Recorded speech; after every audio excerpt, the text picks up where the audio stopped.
We talked through some of the things they're struggling with, how to engage people. There's so many different services. So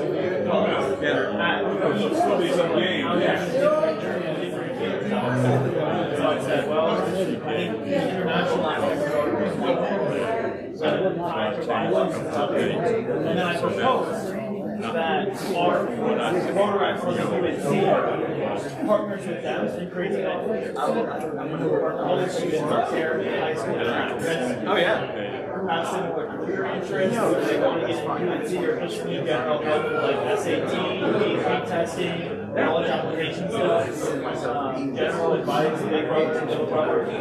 I think that's insane, yeah. And they're like, I heard that our members were going to be paired with somebody at UNC at a school that everybody in the school wants to get into. I think our membership were like, yeah. So I was actually in the process of working with kids at Chapel Hill High. We started an interact club and started doing back there in high school. And they got interact club and filled out after War II, and then they started at Hauber. And so we had 30 kids show up to our first meeting last night, and I reintroduced the idea of, hey, would any of you guys be interested in doing the mentorship? We're receiving mentorship from the Chapel Hill Rotary. So we've all been paired with a mentor that's aligned with our career goals. Where you are? Yeah. So they started this program, this mentorship sharing program. And so the idea is we want to take what we're learning and the gifts that we're receiving from our mentor and pass it down, which is also going to just help the longevity of Rotary interact in the district. So that's kind of our vision there. That would be a full house. Well, I thank you for whatever you do, to help them in the direction. I reached out and, and I always envisioned that could be something going on with college students. But that's not me to make that happen. Right? I can pick it up and I can. That's fabulous. Yeah, that's fabulous. Eli, you already have yours up? Yeah, I'm all ready to go. Okay, sweet. We're just turning on the. You want me to turn on my the front slide of my presentation, or do you have your own stuff? No, go ahead and do that. Unless I don't think they are on. Yeah, I just have my computer playing. There we go. So where does that stand? So they obviously go right now. Yeah, so that's right. The thing is exactly we thought that we were going to be doing this program with the Chapel Hill High School, and now that that's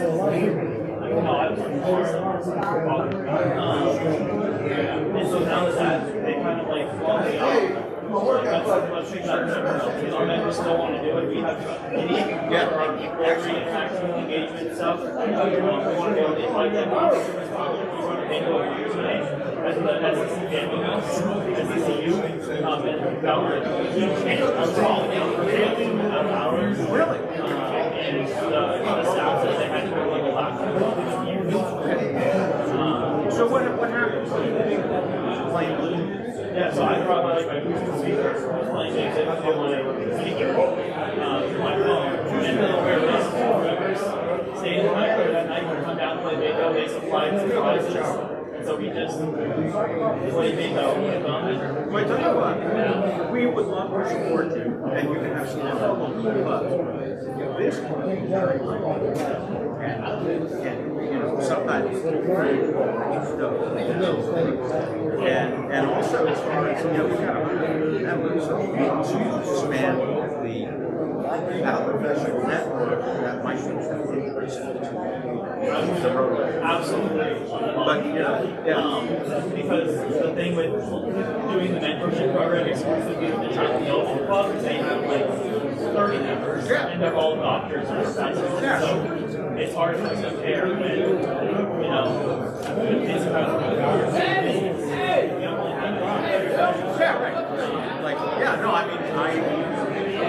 example, and a lot of people come like my background is very different.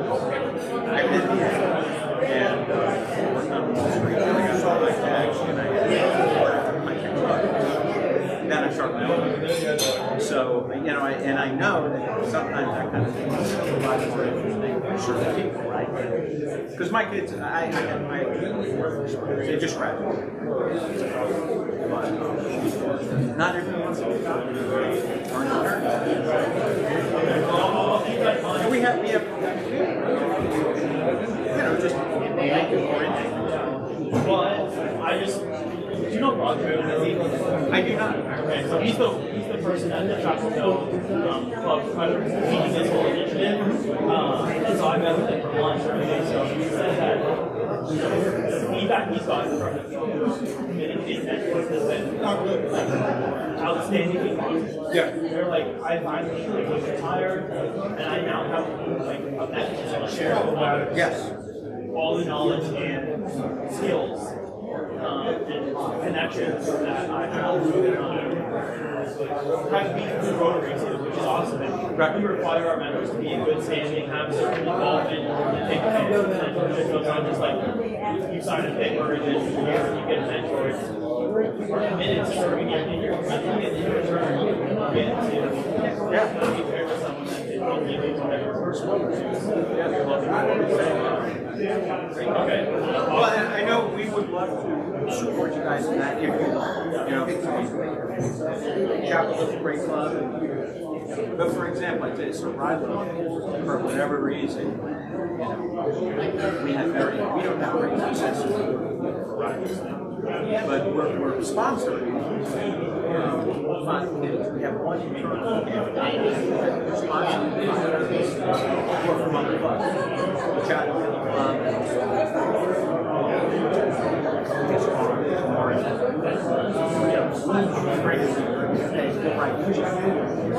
and also they come to our meetings. I mean, they are our delegates, but they are We're going through the whole. and it's all good. For the better. No, that would be awesome because we actually have like just from so last year we had about 4 people showing up to meetings outside of the exec board. Okay. This year we have 33 showing up. Yeah. That doesn't even do the 8 of us leave. So we had another 14 join just last night. What do you owe that to? What did you do? Obviously you had a role. Yeah. What did you do?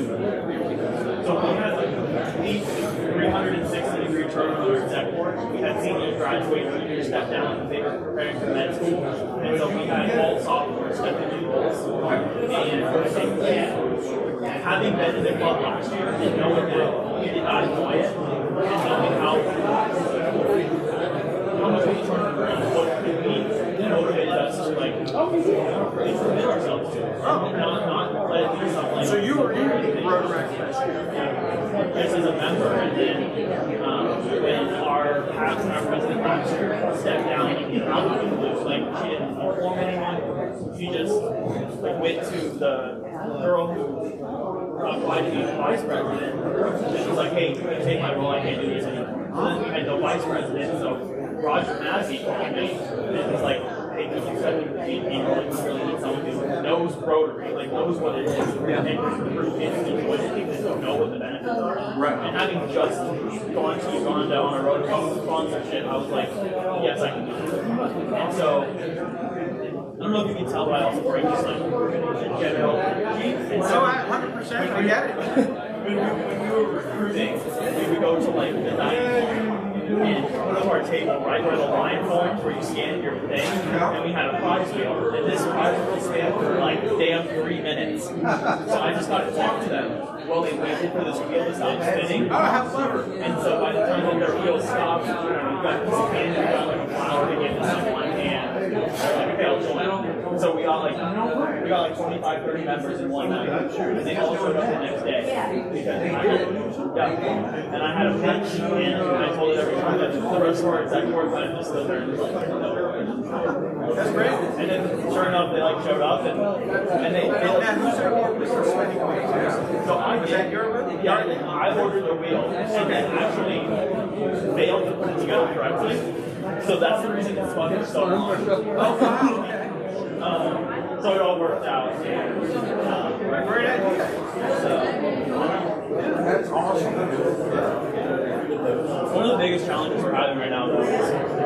we get funding from the Senate after but it takes months.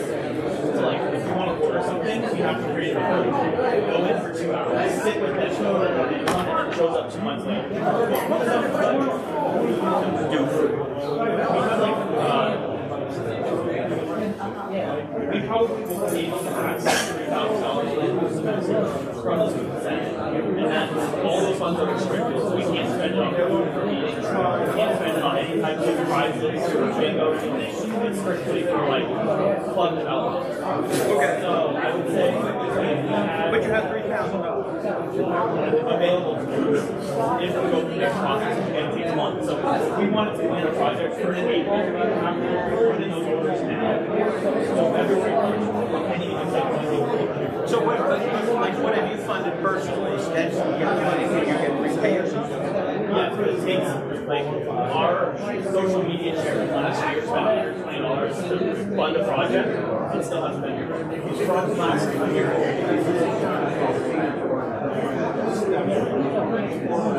Yeah, I'm sure. So everything is slowed down. So it's to either come up with ideas to do something or very, very little. So that our members use to cover that. But we're only charging like $8 in dues the whole year. One covers our Rotary national dues and then maybe like $100 for extra dollars per person. It's not my role to approve this, but I propose to the board. We can sponsor you guys. You know, I have a budget for youth services that I never use because I don't have enough kids money. I don't see why we can't bring it back funds to. And yes, it's a great idea. Yeah. In the past, you know, we had connections. Sometimes and for the most part, it hasn't been a satisfying thing. It's been brief, and just everyone's busy, right? I get it. No judgments. I think our club will help you. You know, I mean, have a real formal. We should be we're the biggest club in town. You know, we're like 10 times the size of We've discovered that we can't go to the Chapel Hill Club because literally all our money is getting eaten by the kiosks. So they have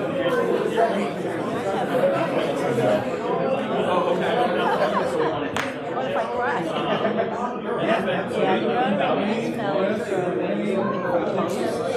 I wanted to offer that to see if there was no one would like to go.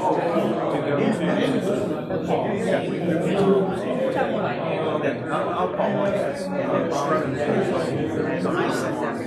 Okay, sure.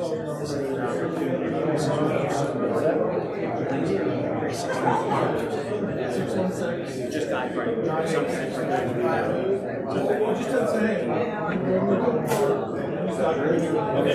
Can I put you in contact with our director who has a more robust idea of what we want to do? Sure. Tim, is this okay? I mean, you know, yeah. We don't.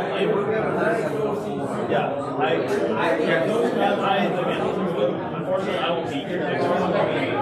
Studying hard, but our entire exec board is going to stay. And either some of the local highway needs so we're not going to. We got to start with our members. It's our leader.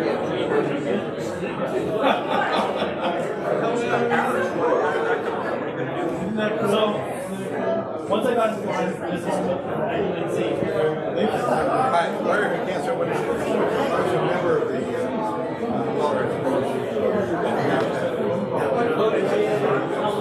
Oh, 6 years.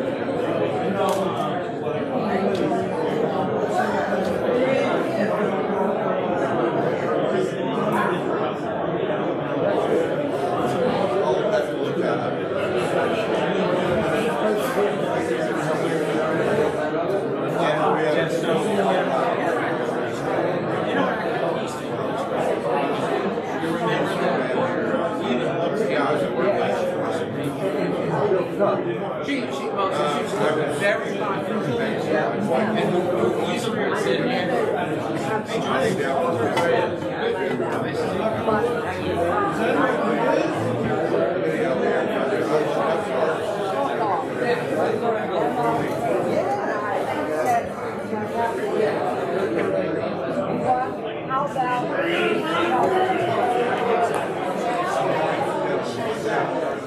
How about setting up a news site?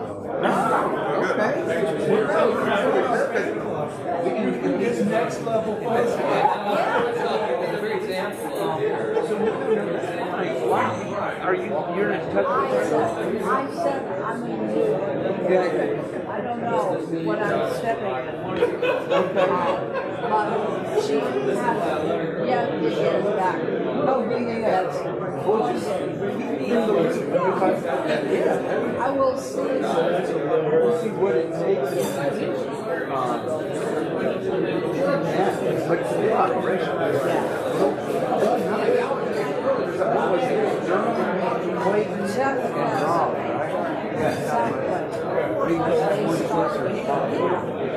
Are you going to go to any of this?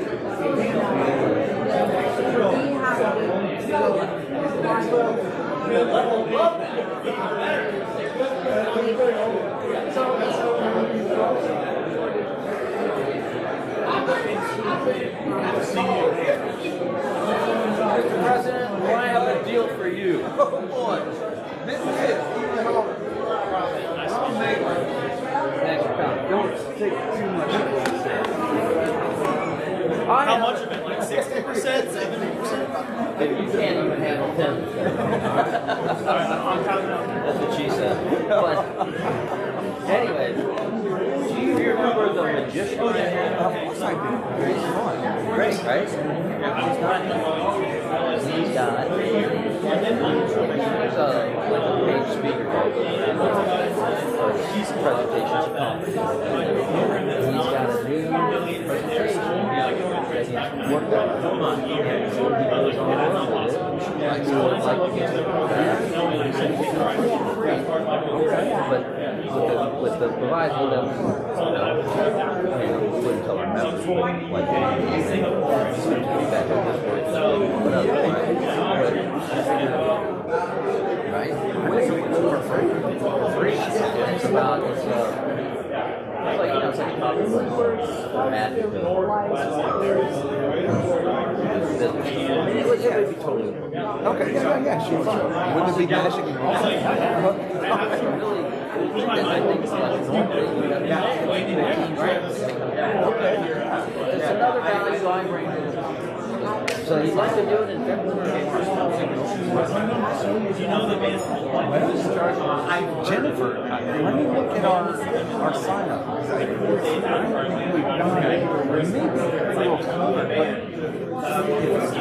maybe we can shut out some because I would say that sooner the better because I don't want to do it to somebody else and we lose our chance. Yeah. I'll email you something too, but if you don't mind, yeah. No, she's out of town today. anyway, I can tell you this. I was down. Yeah, he was awesome. You know who he was, right? You were cheering. Yes, yeah. Giles. No, I know. Yeah. Well, I mean, he had everyone like. Back in Rotary was great. Well, you know, isn't I'm trying to help you. I know. I'm trying to help you. This is Raga.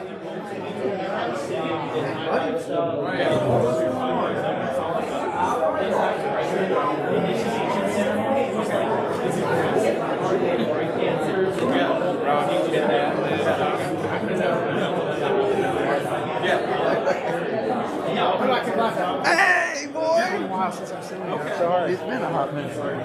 Yeah.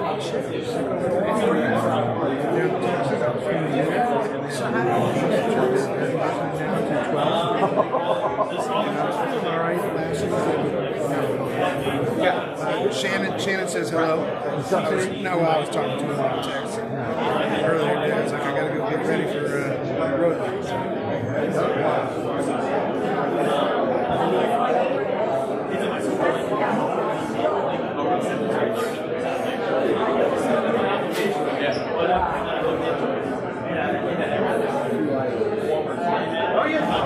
I mean, yeah, the sports, you're not only great for school, like big kids school, and then they got the program I had concentration on really interested in, and then I got actually certificated for running, so I'm not taking it. So that was kind of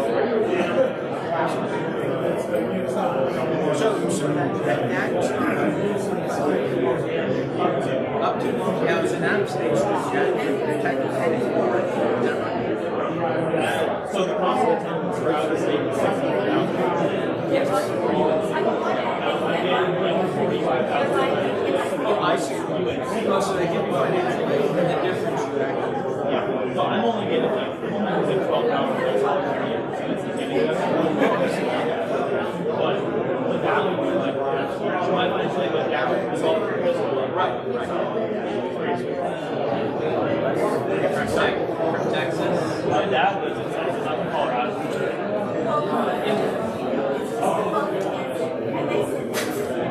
What do you think? People have been asking me that a lot. Yeah, and it's understandable, I know. But I didn't have to go into like something like 2 months after. So for me, my perspective has changed a little bit. I've always been tunnel vision. It's just like what I want to do. This is where I'm going to go. This is where I'm going to get there. That's really good. Traction and focus. You got to have those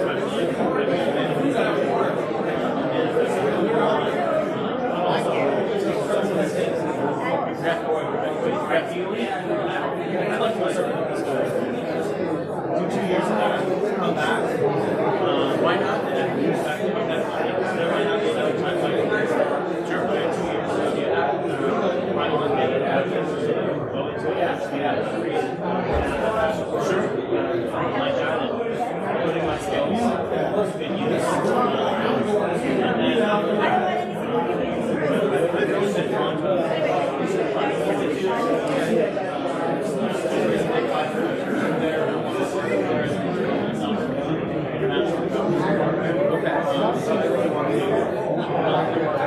that's like research phase. Perfect. I think it's deep. On the ground, in the field, whether it's collecting data, just building relationships. I really also I love like engaging with you and I'll talk about a story. Just making people see. Yeah, also making you see. So you see the looks of something that I think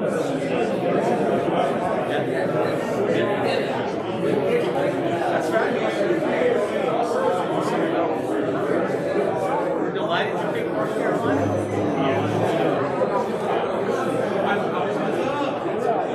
Yeah, you know, the mentorship and synergy, maybe the international, you know, to get interact, get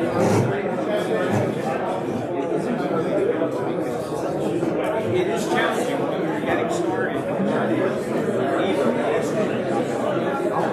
Sounds like you're Rotary does all this stuff, you know, you go on and on and on, this, that, and it's wrong, right?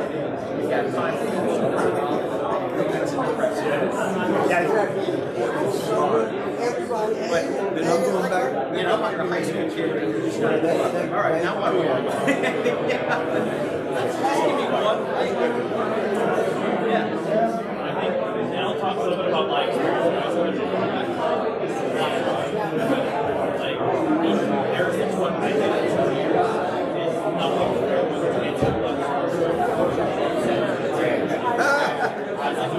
Never. She's got credits built up.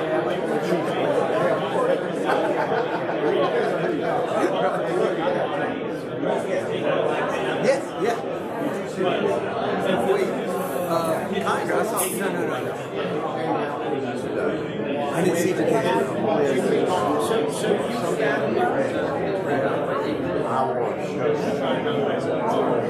that was after. So this is just your senior year.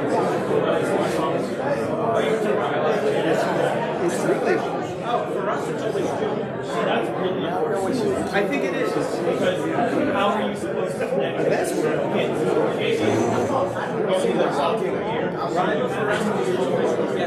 I agree. I've been going, I'm the co-director for Rivals out in Colorado, so I personally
Well, thank you for showing us.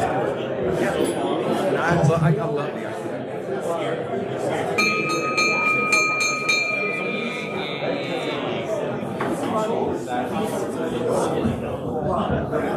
Good afternoon. I'm Bob Ward. I'm proud to be the Sergeant at Arms today. And welcome to the January 17th, 2025 meeting of the East Chapel Hill Rotary Club. And I'll ask you to keep that date in mind for something else in a few minutes. And also keep in mind truth, fair, goodwill, and beneficial to all. Do we have any guests here today? Yeah, I have a guest. My guest is Rob Bailey.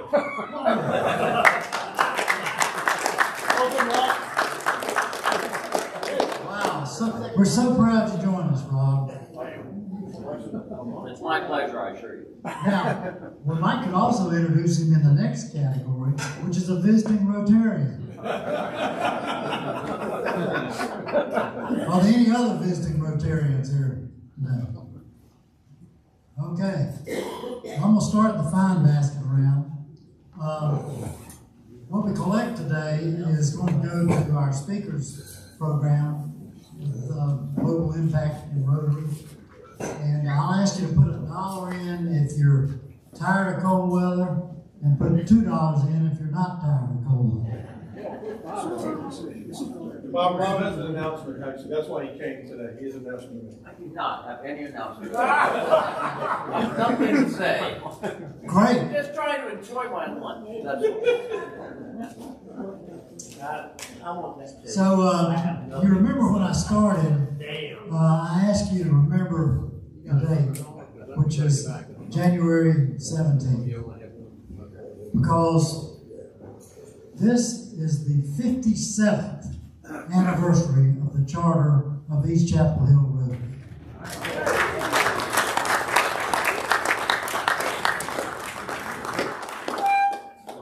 Yes, East Chapel Hill Rotary was chartered 57 years ago.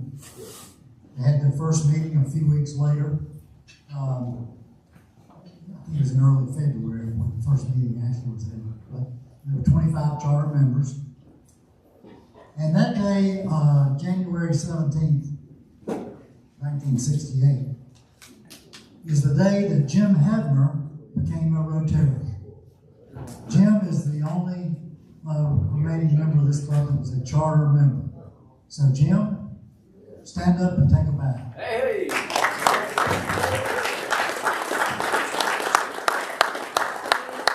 Congratulations. Thank you. But we got some other people I want to recognize here. We have several members who have been members of this club for over 50 years or more. And some of them are here today, some are not. I know this is a dangerous thing I'm probably doing because I might miss somebody, but I took this from a list that had been hermetically sealed in a mayonnaise jar under David Bedour's front porch. So it's hopefully accurate. But joining Jim's been a member 57 years. Bill White, 54 years. Mike Maxwell, 54 years. Dick Bedour, 52 years. Ed Loudermilk, 52 years. Dickie and Ed joined Rotary the same day. I saw that on the list. Denny Ellis, 51 years. Bill Blackman, 50 years. Bill Boland, 50 years. Russ Hapgood, 50 years. And Al Friend, 50 years. Let's give all this. Thank you.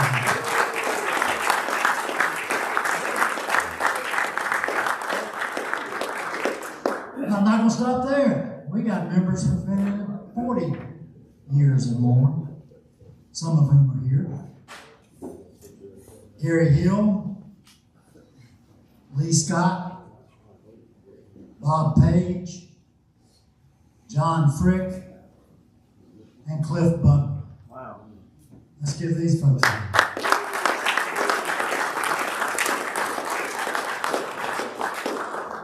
There are three more members who actually have been in Rotary over 40 years, who have joined this club sometime in the more recent past. Jim Heil, Marvin Carver, and Larry McCants. Let's thank these folks.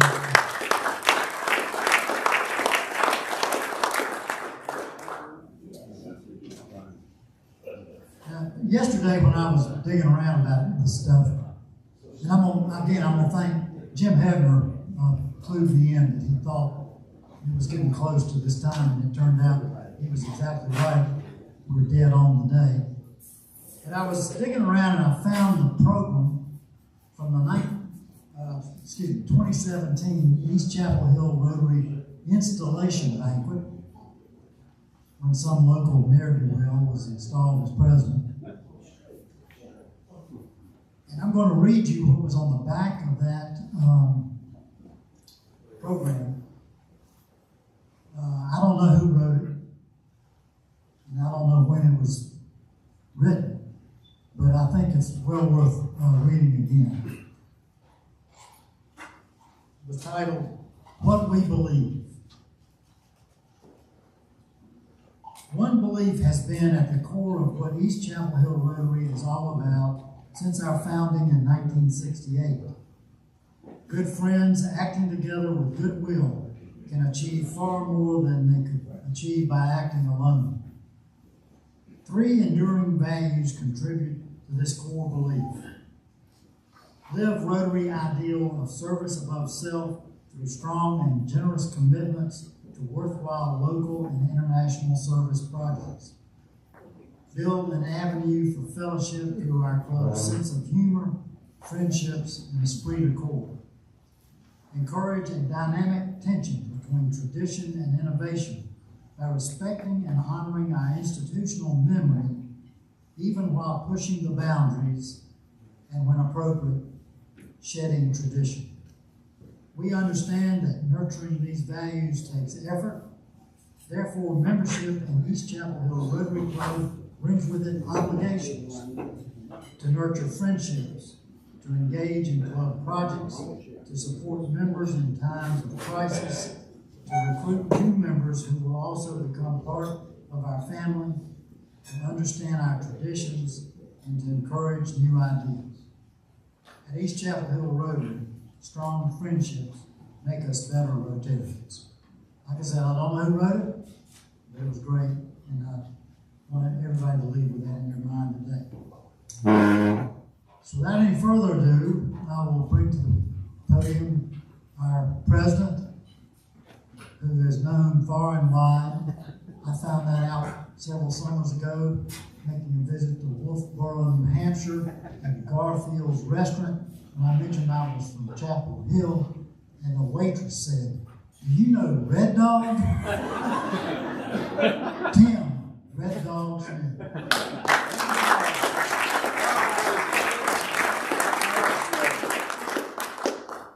Yes, I didn't do anything salacious up there. I just had a buddy who lives in Wolfboro, so I ate at his restaurant a few times. Bob, thank you for that, and thank you for the history. What Bob didn't mention, he's being modest, was that he was president at our 50th year when we turned 50 and put together our gala, which was a hell of a task. So Bob, thank you. I always say I had plenty of help, and I made 3 great decisions. Rob Maitland, Mark Zimmerman, and Dickie Badou. All right. Okay. Good stuff. It is good to see you, Rob. Thank you. Glad you're here with us. I will let you know. We are. Hey, I thought you said you had nothing. We are currently next weekend in Canada representing ECHR. So thinking of us at the Canadian American Championships in Canada. Field trip. Good. Good luck. Thank you. All right. I don't have too many I'll try not to. announcements to speak of. Linda, can you remind us of Green Team meetings and service? Absolutely. So we'll have a Green Team meeting for those of you who would like to participate. It's going to be a Zoom call on the 30th of this month, and it's 4 o'clock. And then we have an upcoming litter pickup. And as Bourbonville has requested of me, please make sure that the weather is very accommodating and warm. And that is for February 8th, and we'll be meeting at our normal spot in the parking lot at Estes Hills Elementary. And then Karen Levine has been leading the effort that we have for the Tech Cyclers, and on March 22nd, we will be inviting anybody and everybody who has devices or electronics, and they're ready to get them recycled, to bring them over to a high school over in Hauber. March 22nd. March 22nd, And I think it's from 1 to 4. And it sounds like the folks collecting will take lawnmowers and such. Yeah, they will. Okay. And David Bedore's daughter Yeah. is a integral part of this. Julia. Because she was one of the co-presidents of the Interact Club. Absolutely. Okay, well, thank you. Yep. And speaking of Karen, you have I do. an announcement. So the Rotary Peace Fellows are gearing up for another year. We'll have another 10 fellows coming in August, and they are looking for host families. So if anyone is interested, wants more information, talk to me. These are extraordinary kids. I call them kids, but basically they're in their 30s, sometimes their 40s. They come here for a 2-year master's degree in whatever they want. They have been selected by Rotary International after they've been endorsed by nominated by a club.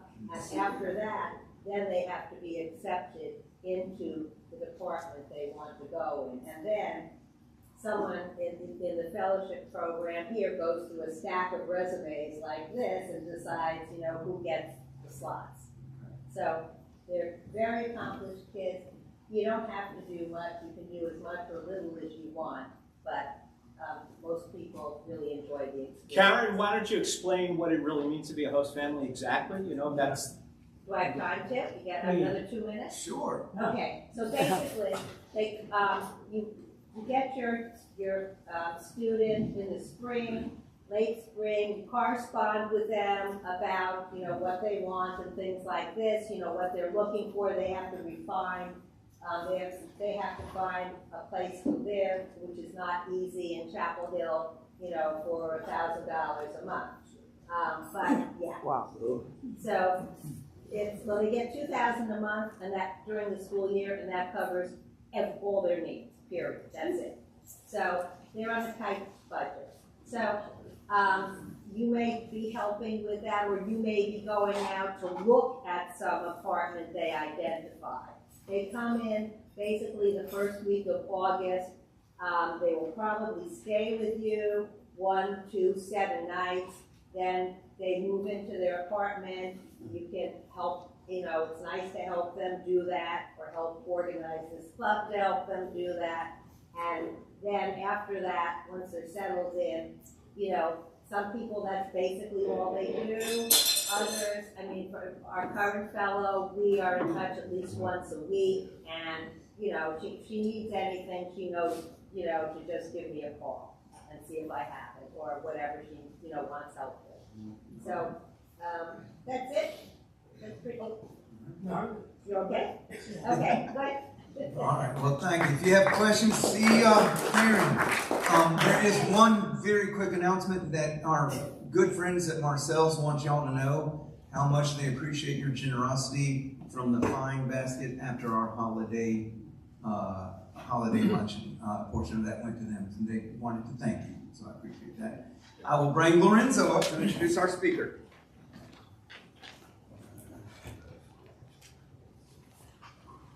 Hi, everyone. You know, one of the best things about my role in youth services is that I get to meet great young people. Students who are bright, energetic, full of excitement and possibility.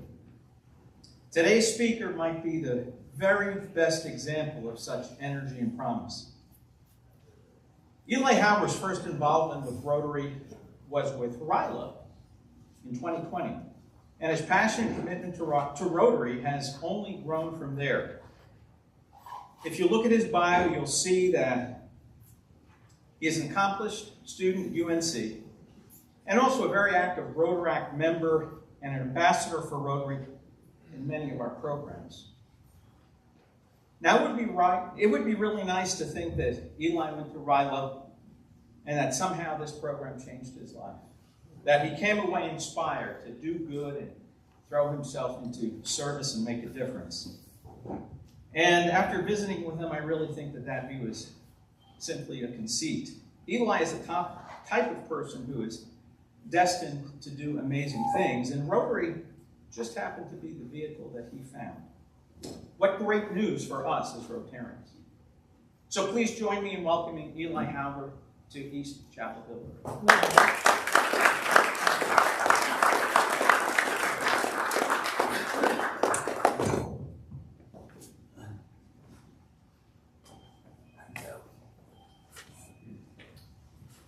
I want to first start by just apologizing to Lorenzo because my title's a little misleading, but I didn't want to spoil my presentation by giving you the most accurate information. So I want to clear that portion of my presentation up first. Some of you have possibly heard the saying, starting when they're young, and there's some evidence behind how that fact may be true. Examples like Lionel Messi, LeBron James, Tiger Woods, and maybe my hometown hero, Nikola Jokic. But maybe I'm the best example of this fact. Fundraising for Ducky Derby tickets for my dad's Rotary Club in 2013 outside a grocery store. This was my beginning with Rotary, and it started far before I founded an Interact Club in my high school in Colorado. With that being said, this presentation is really going to follow a timeline that I've put together for you all that follows my Rotary journey. We'll start in 2013, and then in June 2020, I attended Ryla virtually during the pandemic for the first time, having no idea what Rotary was other than selling ducks. After that, I went back to my high school in person, fully masked, and tried to convince students who had spent the past few months playing nothing but video games in their rooms that Rotary was for them. And so I'll start there.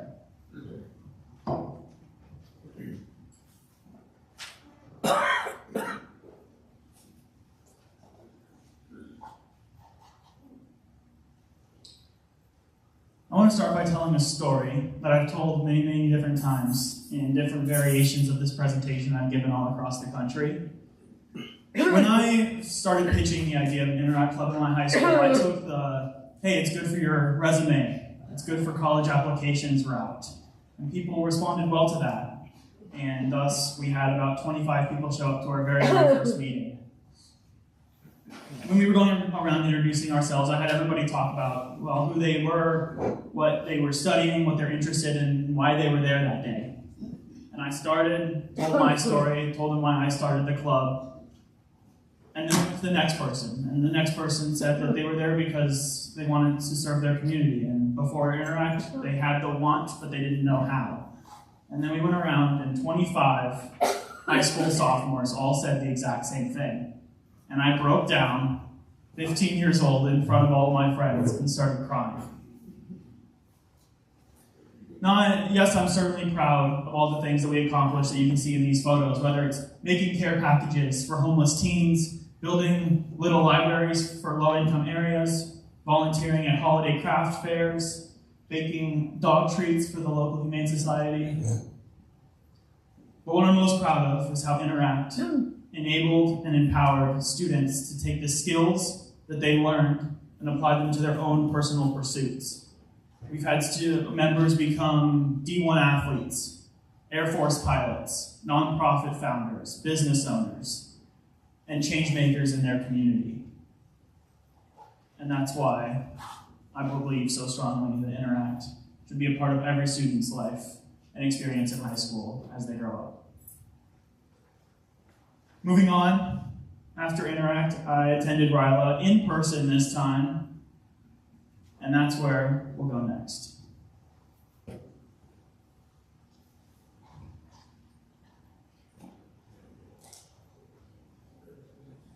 Now I'm going to talk about all 5 years that I've been involved with RILA, all in these few slides, so bear with me. I want to tell 3 stories. The first one is of my very first time attending RILA in person for the first time. And I remember calling my dad after the last night where we had a big dance. And a bunch of kids who are typically outsiders on the outskirts of a school dance, possibly on the sidelines, all came together. And for one night, we all felt like we belonged for the very first time. In fact, actually, let me just show you. This is us dancing to the YMCA.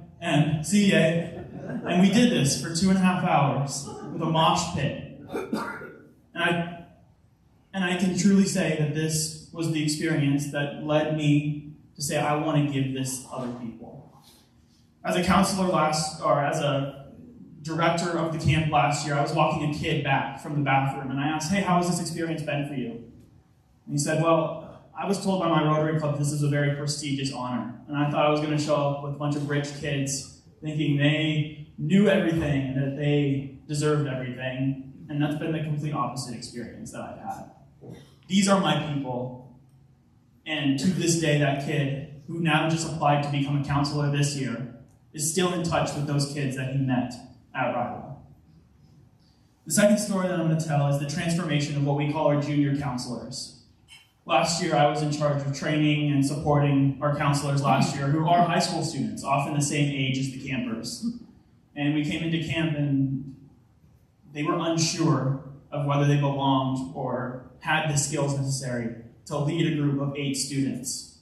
We had debriefs at night for 2.5 hours until midnight, talking about what they were struggling with, how we could support them. And by the end, we did an activity. And we had every single camper, counselor, and adult volunteer take a sticky note and write a message to somebody. And we put them all up on the wall, and the counselors got to go over and read the messages from the kids in their group saying that their experience was life-changing and so transformative because of their counselor. Those counselors now serve on our board of directors for RILA, conducting interviews as we teach them how to mentor and to train the people coming up behind them. And finally, as you can probably see in, I don't know, is this a pointer? Oh yeah, right here. Up in the top right-hand corner, and really all over, you can see Rotarians, Rotaractors, and Interactors from every different generation coming together for an event that connects every corner of Rotary. Our adult volunteers last year left saying that they felt like they were transformed and inspired as much as the kids.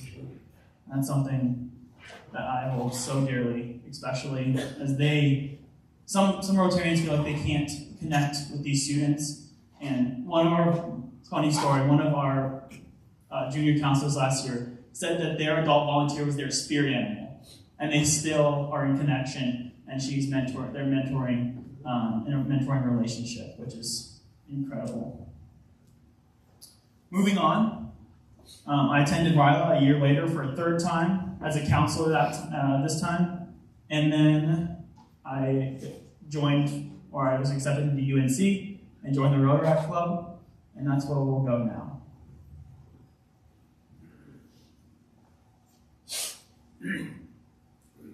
So Rotaract has really been a mechanism to take what I've learned and all the skills that I've developed over the past 4 years and apply them at a much greater, more, I feel, impactful level. You might be able to tell there's a common theme in these photos. I'm really often the only guy that shows up at our volunteer events, and that's totally fine.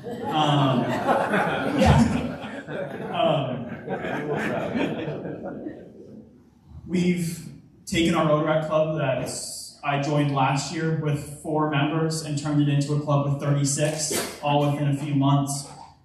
We've done various different volunteer projects that support neighboring districts at Pigstock. We just implemented our monthly bingo and blues night at the SECU Family House, which was a huge hit. But more than anything, I think the mentorship that we received from our sponsor club, the Chapel Hill Club, has been invaluable to our members as they seek to feel seen and valued in a university that's so big and has only so many resources to give to its students. And so with that being said, I want to move into what maybe you guys are all here to hear about today. That spring, I received a scholarship or a grant from my home district to complete an internship. Oh, and then I attended RILA again. To complete an internship with an organization some of you may be familiar with in Uganda.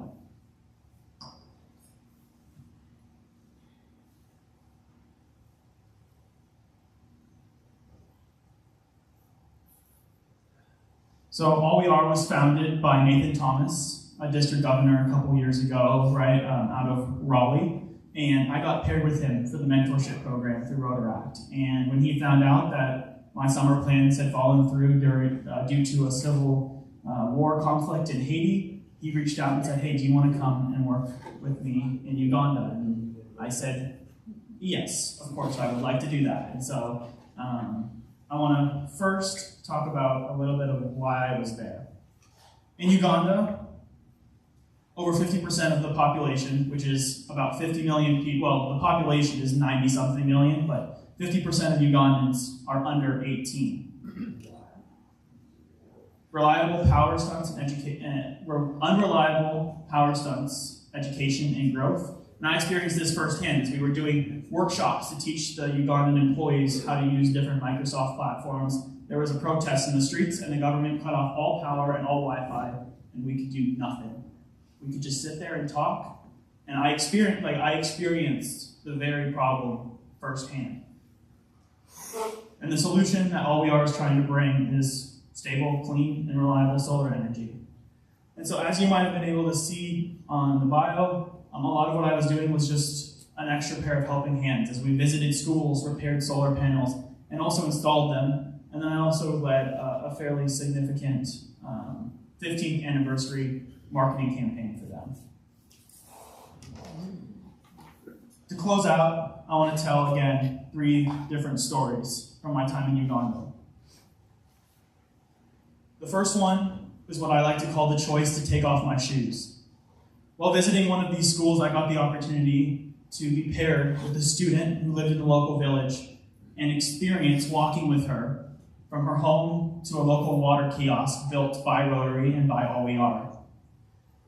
Me, knowing how, hearing stories of how far people have to walk in Africa to get water, I thought I was going to be walking, 50 minutes, an hour, carrying 40-pound water jugs to go get this water. And so the girl who was wearing no shoes, not because she didn't want to, just because she didn't have shoes, I took off my shoes to connect with her and to feel like we were there together experiencing the same thing. As I walked through this village who may have never seen a white person ever, the streets filled like a parade as people came out of their shops and watched the Mzungu, which is white man in Uganda, walk with this little girl through the streets.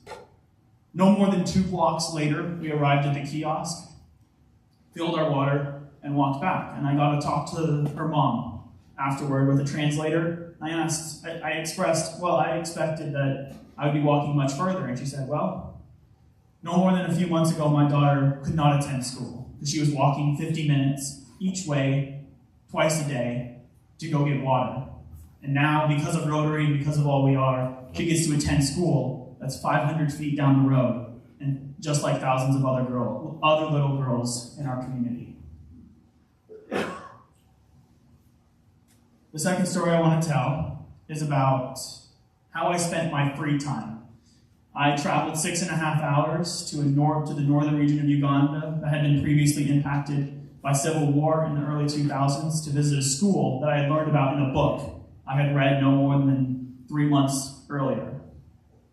When I was looking at my itinerary, it said, Student Leadership Panel. And I said, what's this? And the lady who was walking me around, making sure I was comfortable, said, well, we've gathered a few high school students who are leaders in the school, and they just want to ask you a few questions. Maybe 12, 15 kids. I walk into the library where this event is being held, and there's 62 kids with pens and paper ready to ask me questions about how to become a better leader, how to overcome corruption, how to chase their dreams, how to find opportunities and take advantage of them. And I'll be honest, I didn't have answers to all of their questions. How could I? I'd been in the country for 26 days at this point, and my entire understanding of their lives was just of that brief time. And so I just looked them in the eye and said, I don't know. But I believe in you.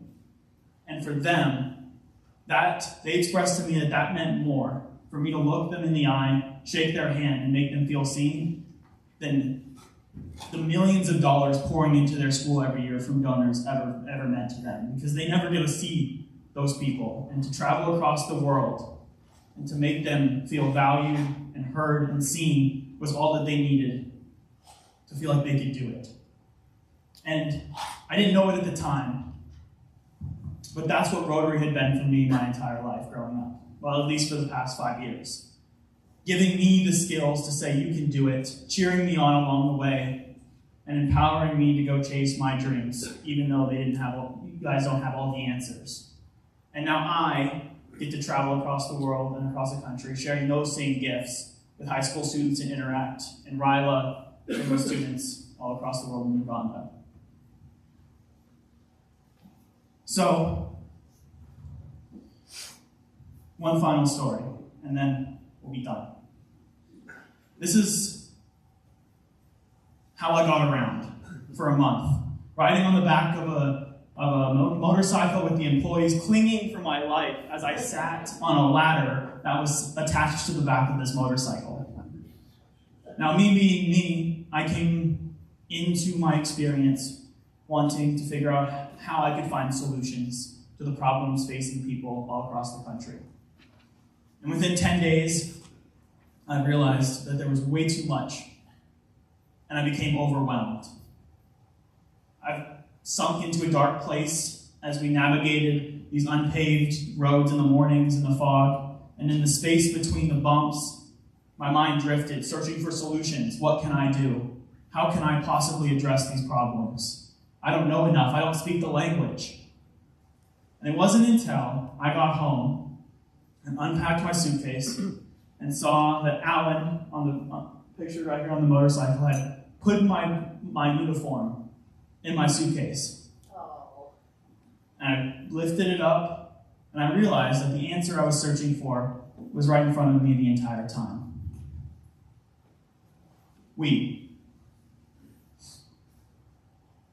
I will never be able to fix everything.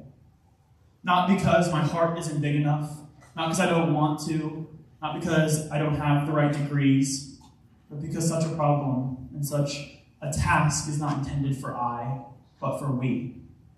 And I believe Rotary is the best example of that. Neighbors, brothers, sisters all across the world embodying the we to begin tackling the problems facing communities both near and far. And then that brings us to today. And today I want to leave you with 4 requests. I ask that you throw a yellow wig on your kids and grandkids and introduce them to the infectious and contagious love and gifts that Rotary has to offer them. I ask you to take a chance on the youth in your community. Assist them in finding their people and their purpose. Support them in their ambitious pursuits, and stand by them as they learn, fail, grow, and surpass all your expectations. I ask that you help to make them know that they are not alone, that they have a forever family wherever life takes them, that they have what it takes to change the world, and that they are as much a part of the we as you and I. And finally, I ask that you be their biggest cheerleader as they venture out into our world and share with others the very same gifts you once gave to them. Thank you. If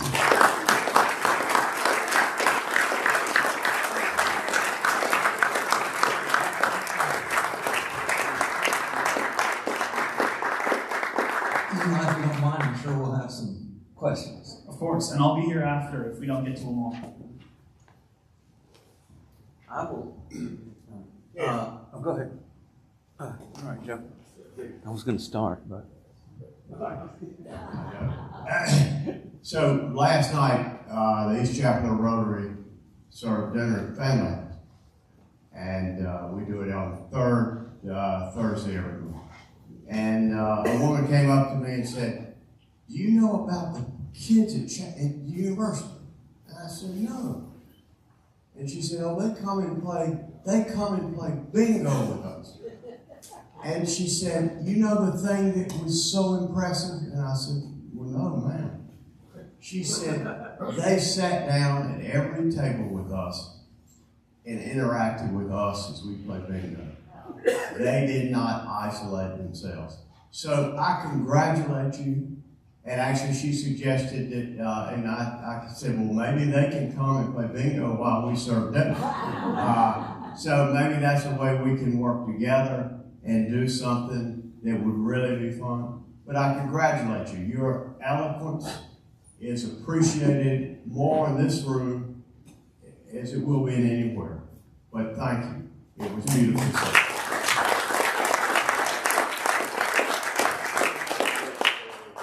I'm going to add to the bingo comment really quick. We got in the car, and obviously all of our members are sitting at different tables, hearing different stories, experiencing different things. And we get in the car and we're all sharing with each other, hey, who is your person? Why were they at the family house? And one of our members was sitting with an employee that works at the family house, and the employee said that she had not heard laughter and joy in that room in years. And that we were welcome back at any time. So I would love to be able to partner with you and serve dinner while I call and scream bingo numbers for 2.5 hours. I'm surprised I can talk right now. Like I was dead. Yeah. So two things. I and a lot of us in the room are most surprised that you've done all this and you've made the deeds list, least greatness, the rest of us. I'm curious about how you're able to get all of that done, and I'm not sure that we know about your family. How were you raised? What did your family do? I'm thinking about how you wind up being who you are, where you are, and doing all that you're doing at this early age, and apparently being so good and so articulate about it. Yes, sir. To answer the first question, or the first part of the question, my family is comprised of 2 entrepreneurs. I started my own business when I was a freshman in high school because I didn't want to work for minimum wage, and I just had a busy schedule. So I founded my own window washing company that I ran for 5 years. But I think it's that mindset, maybe, a little bit. And my parents got divorced at an age I don't even remember.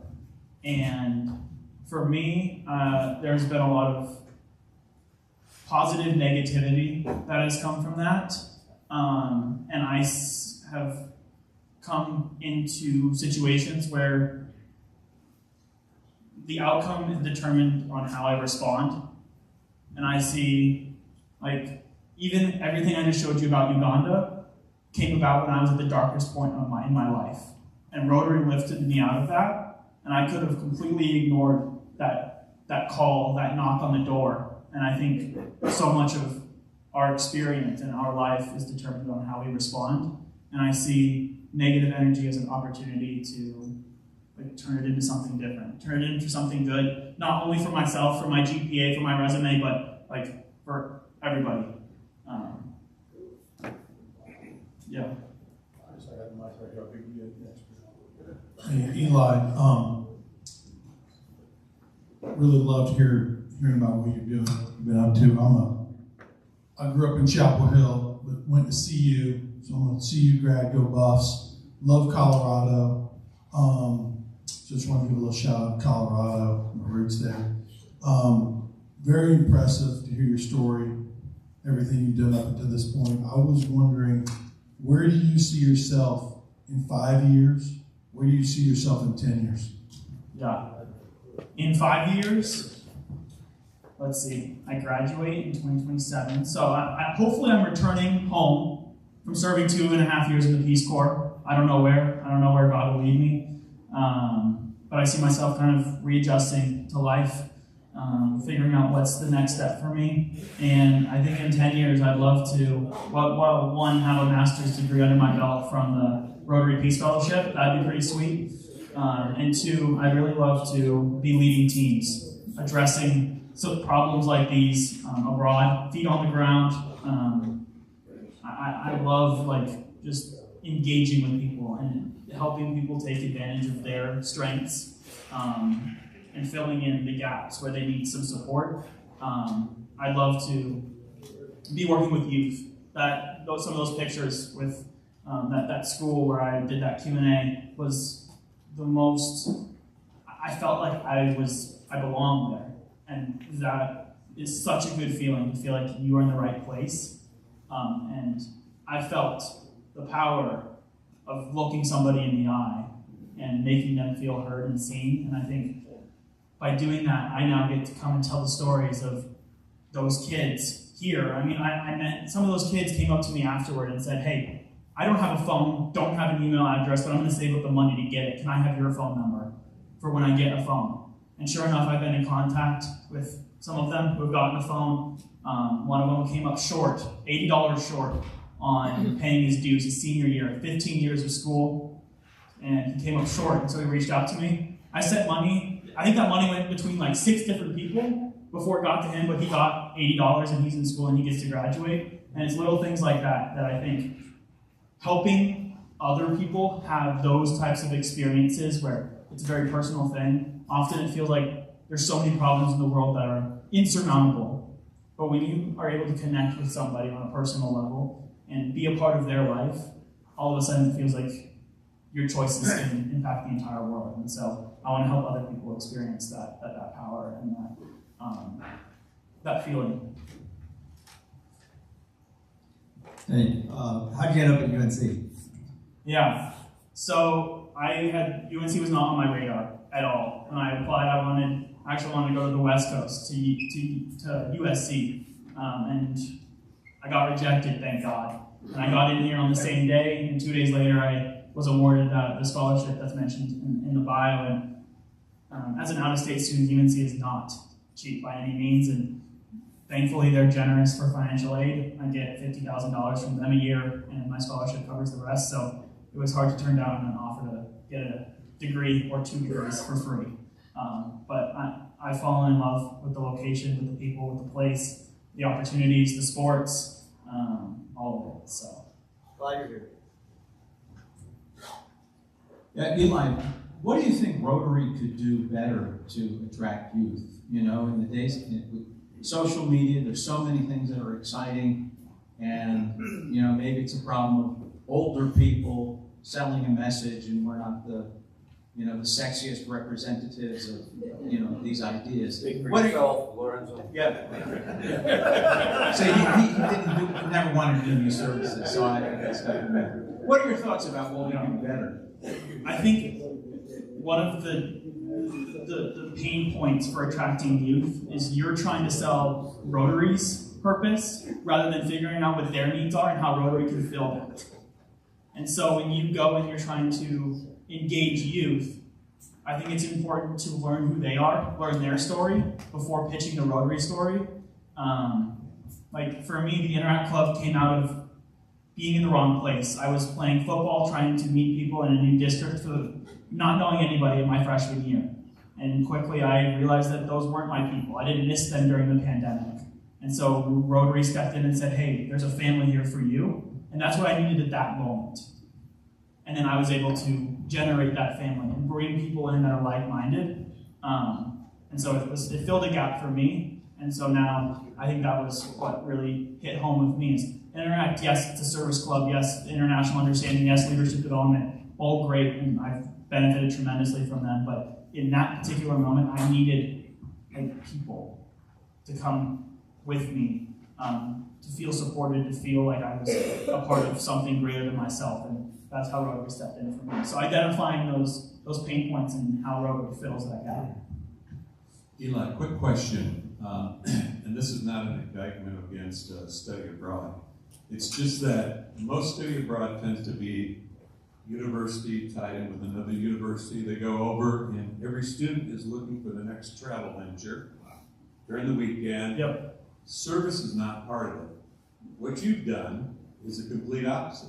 It's service, service, service as part of a travel abroad experience, not a curriculum experience. But how do you get some of your colleagues at the university to say, you know what, study abroad's great, but here might be a better opportunity that might help you grow more than just, we all kind of push it, but at the same time, I see where this shaped you differently than maybe a traditional study abroad program.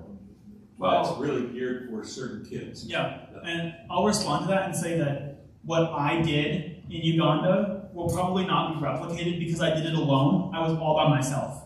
And there's a very select number of people, like not even my age, but just in general, that can deal with that level of discomfort and new environment where I didn't see someone that looked like me for 12 days. Didn't speak the same language, and that's very isolating. And when there's no service, no Wi-Fi, you're left with your thoughts, and that's it. And that could quickly become dangerous, and it did for me. 2, I am studying abroad next year. But for me, I think there's an opportunity through Rotary. I'm part of Rotaract Couch, which is you go anywhere in the world, you submit something to this Facebook group, a message, and then the moderator pairs you or connects you with people in that area that are Rotarians or Rotaractors, and you get to stay with them, engage in their Rotary network and their projects. And so that's how I got free housing in Uganda for the entire trip.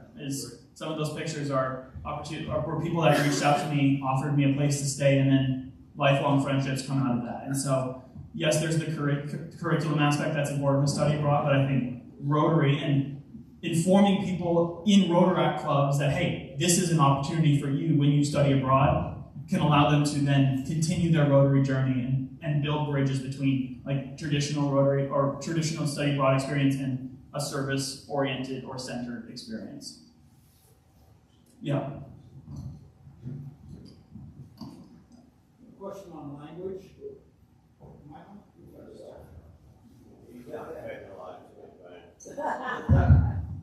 A question on language.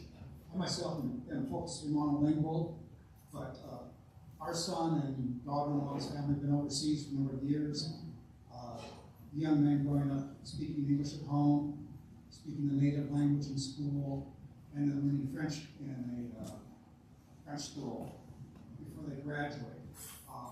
One of the challenges that the team faces continuously is finding, because I work with refugees, finding enough language translators. You mentioned your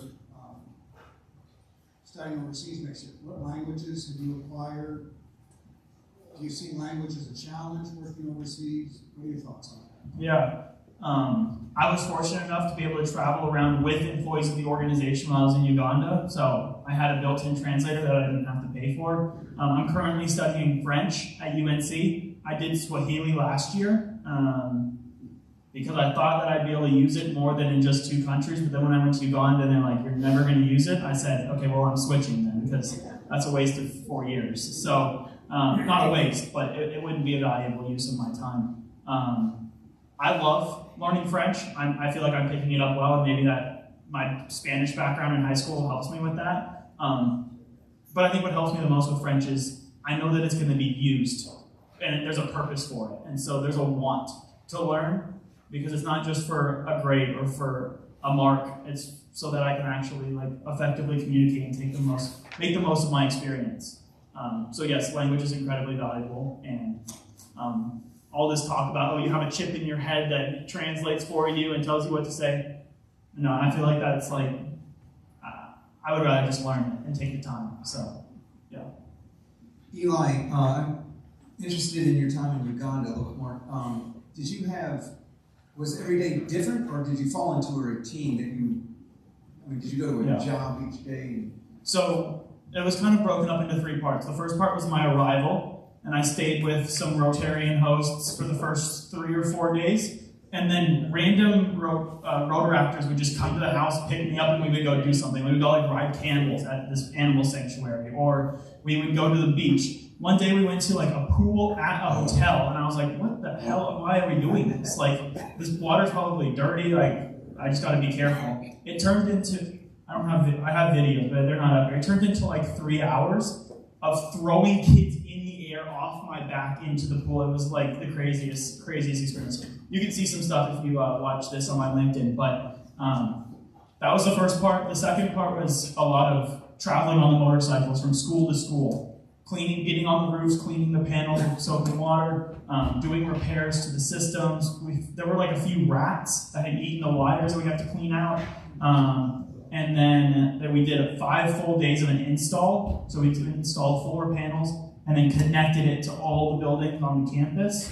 That gave me the opportunity to actually build relationships with the students during that time, versus just 2 hours at each school a day. And then the last section was going up to the northern region in Gulu, Uganda, to visit the school. I was there for about 5 days. And then my weekends consisted of a little bit more leisure time in the capital city with a Rotaractor, doing some nightlife stuff, having a good time, just enjoying a different part of the city or the country, not in super rural areas. So, can you tell us about your book? Yeah, my book is, how do I put this? My book was my saving grace when I was, again, in this same dark place that I was talking about, and it was a way for me to get my thoughts on a page and have a good day. And it wasn't originally a book. It was just like a mechanism to feel better and have a good day. And it wasn't until I was on my way to Texas to see my dad for spring break, and I was sitting with an Uber driver. She was taking me to the airport, and I said, hey, I'm writing this book, and I'm editing this one right now. Is it okay if I get some feedback from you? And so I read it, and it's essentially about how our choices create an infinite number of worlds, and how the improbability of us all ending up in this same place at the same time, and how a single choice could have led to me not being here today, or any of you not being here today, and how we must treasure our time. And she had to pull over because she broke down crying, because she had to make the choice of whether to have her kid with a father who was no longer present, or get an abortion. And she said that decision changed the course of her life and reminded her of her child. And so from that moment on, I said, maybe I need to stop writing about things that are so personal. While still doing that, but find a way to write about things that are a universal human experience. And I quickly discovered that by publishing that book, I found relief from my own suffering by allowing somebody else to know that they're not alone. And so finding that anecdote from my pain is easing the pain of another. Eli, thank you so much. And then, I have gifts for you guys. Well, we have a gift for you. This is a token of our appreciation. One of our members of Friends, please read about Amina's gifts. Really. And then these are from Uganda. So this one's for you, and then I also have one in my backpack for Jennifer. Okay, excellent.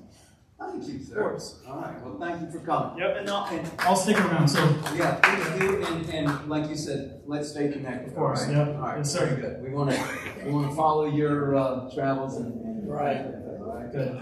Folks, have a great weekend. Good to see everybody.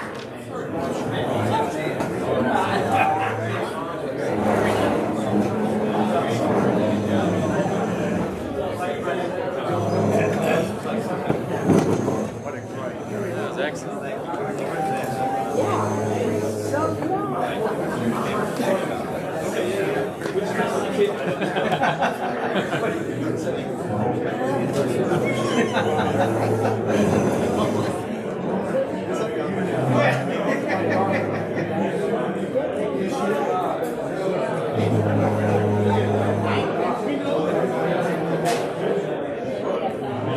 That was awesome. Yeah.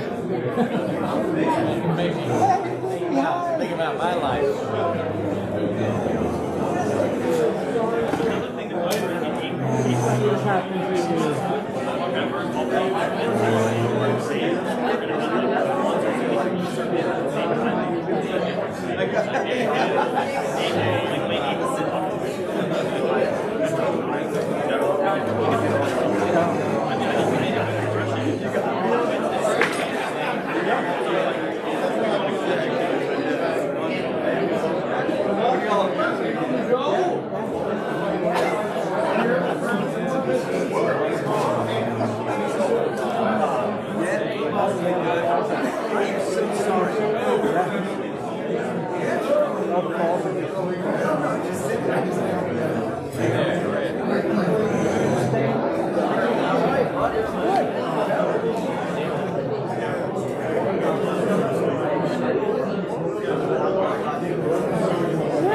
It's too bad Chris isn't here.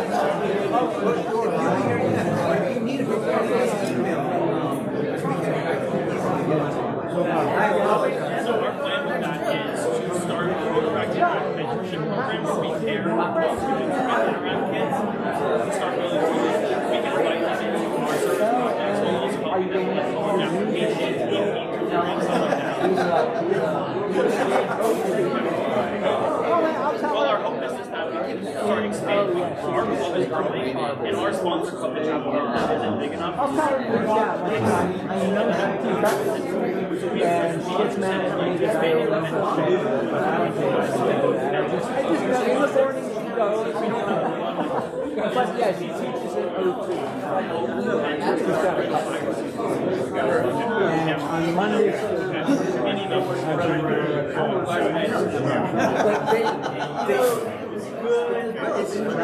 out there. That's a lot in there. Right in there. Oh, you were?